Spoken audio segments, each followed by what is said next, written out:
ጥቅጥቅ ባለ ጫካ ውስጥ ቃና የሚባል ትንሽ ቁራ ይኖር ነበር።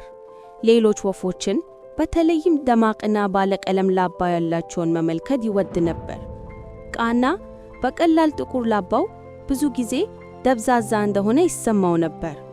ቃና በጣም የሚያምሩትን የፒኮክ ላባዎች መመልከት ይወዳል። በተለይ ጸጋ የሚባለውን ባለቀለም ፒኮክ ላባዎችን ይመለከታል። አንድ ቀን ጸጋዬ የሚያምሩ ላባዎቹን መሬት ላይ ሲጥል አየ። ቃናም በጣም ደስ ብሎ የወደቁትን ላባዎች በሙሉ ሰበሰበና ከዛም በራሱ ጥቁር ላባዎች ላይ በጥንቃቄ ለጥፋቸው። አሁን ቃና ብሩህ ሆነ።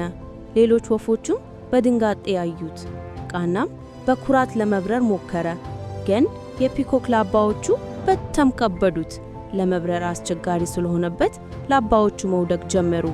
አንድ ጥበበኛ በቅቅን ወደሱ በረረችና ቃና ስትል በቀስታ ጮኸች። እነዚያ ላባዎች ቆንጆ ናቸው፣ ግን ያንተ አይደሉም። እውነተኛ ውበት ከውስጥ ይበራል፣ ከድንቅ ልዩ ማንነትህ። ቃና በኩሬ ውስጥ ያለውን ነጸብራቁን ተመልከተና ተረዳ። ቃናም ተረድቶ በራሱ ጥቁር ላባ ደስተኛ ሆነ።